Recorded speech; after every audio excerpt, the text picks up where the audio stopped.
All right, so my steel welding is about 100% better than my aluminum welding. So yeah, it came out pretty good.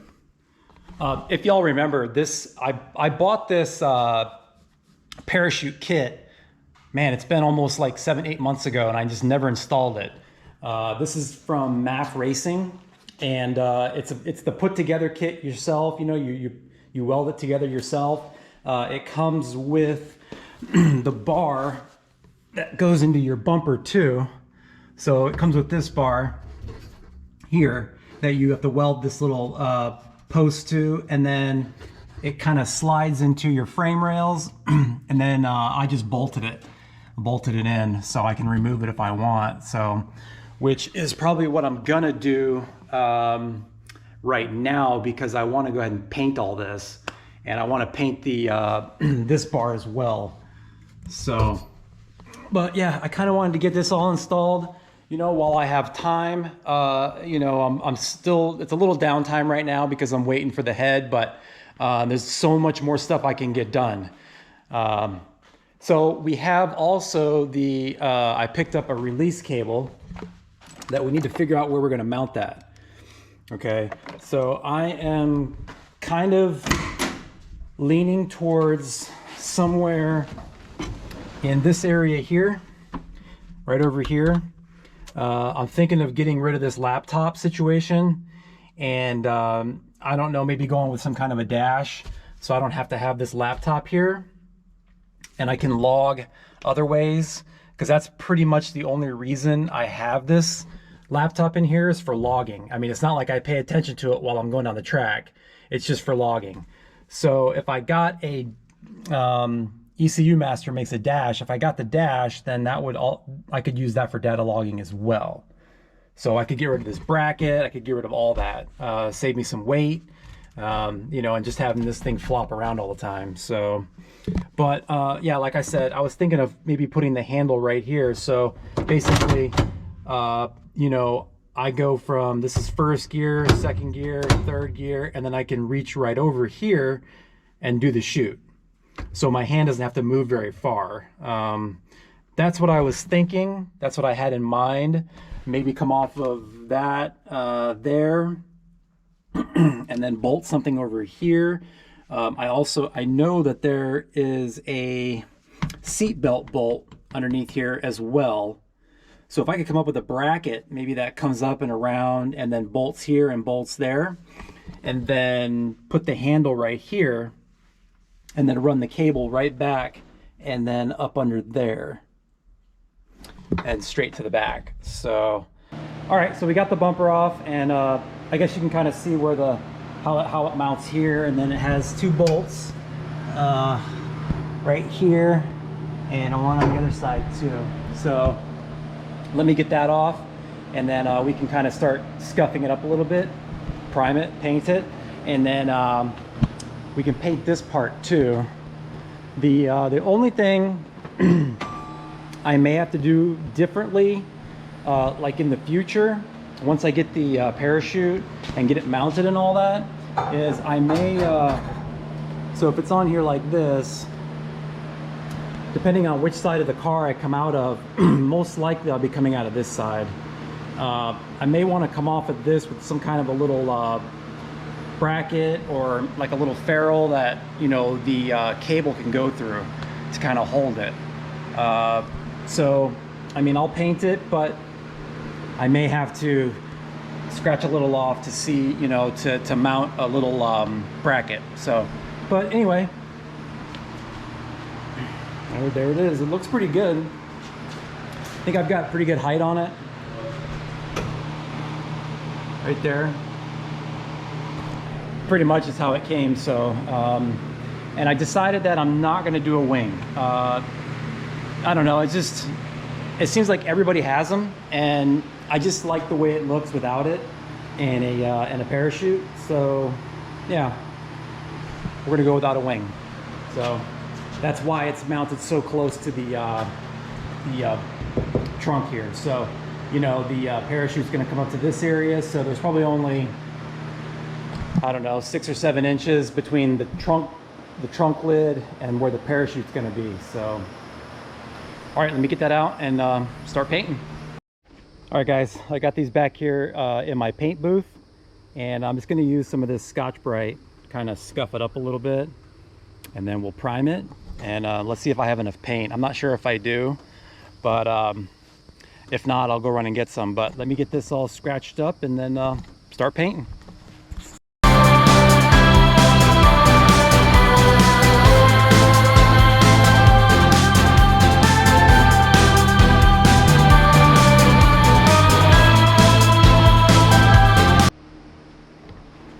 Alrighty, so got some paint on it, and then I actually had just some basic clear coat, so I went ahead and clear coated it too.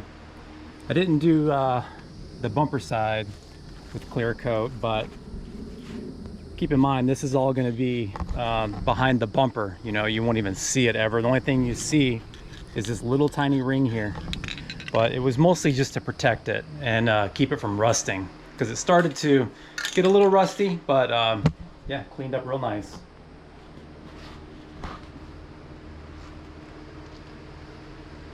And then I was also looking on Motion Raceworks website, and they actually sell a little bracket that comes off of one of the holes that you can actually mount your cable to. So most likely, if I don't buy that, I can actually make something like that too. So there actually won't be any more welding I need to do to the tube.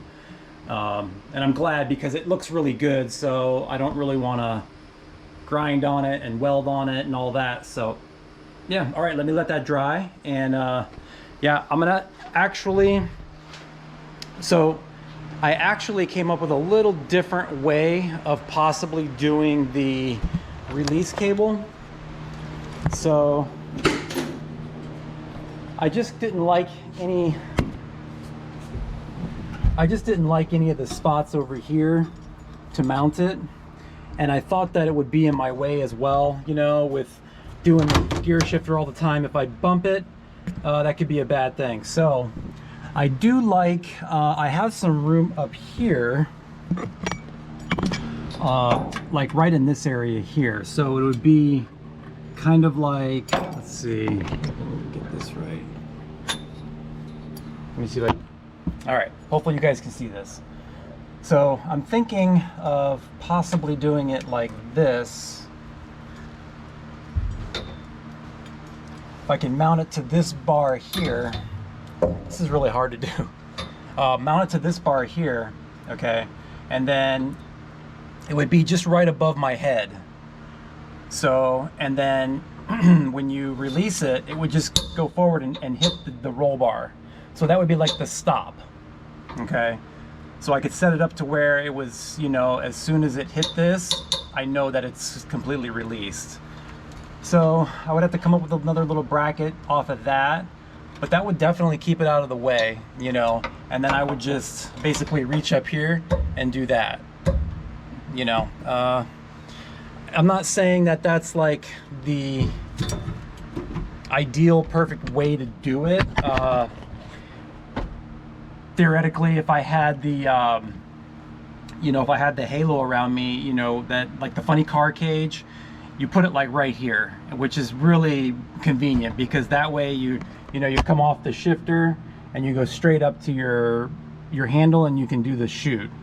Yeah, so I don't have that. I don't know if I'm gonna get that, and this seems like a good spot because, you know, I mean, I can just come off the handle here and go straight up to this position here and go forward. And that way it keeps it out of me accidentally hitting it. So yeah, that's probably what I'm gonna do. So I gotta come up with some little brackets to, I already have one bracket for this end, but I need another bracket to hold the cable there. And what's nice about this is that I can run it along the roll cage all the way back, which will give me a nice something to hook it to. You know, I can run zip ties all along the cable and it'll hold it in place. So, all right, let me see what I come up with, and then yeah, we'll go from there.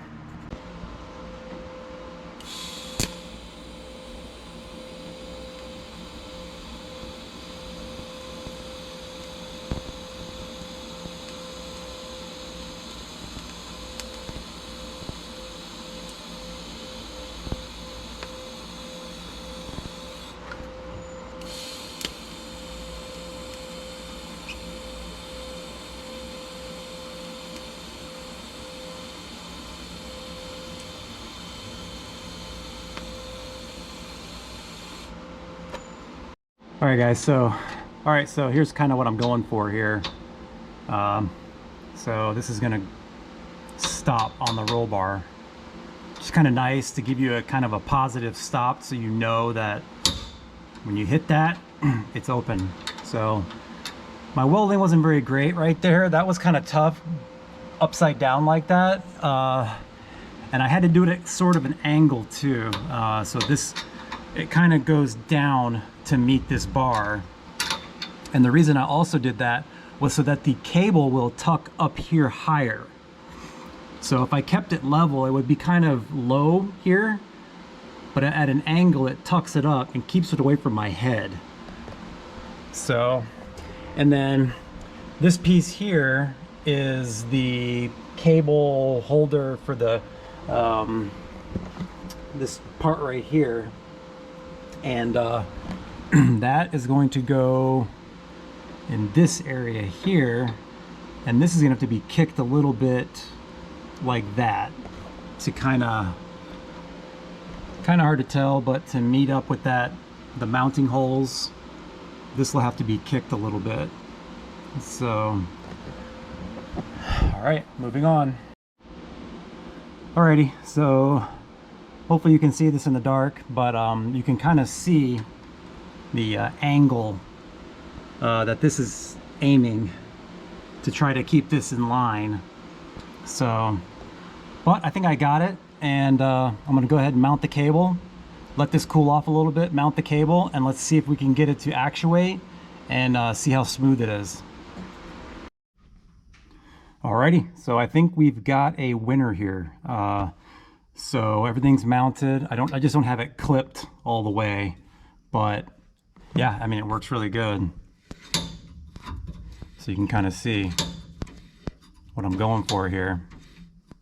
I have this kind of tight right now, so I'll loosen that up, maybe put a couple of washers on it, and then get this painted up. But I'm actually gonna leave this silver. I'm just gonna kind of polish it maybe. It's just aluminum, and I thought that if I painted it black, it would, you know, like if it was dark out or something, it may blend in up here, and I wouldn't be able to see it very well.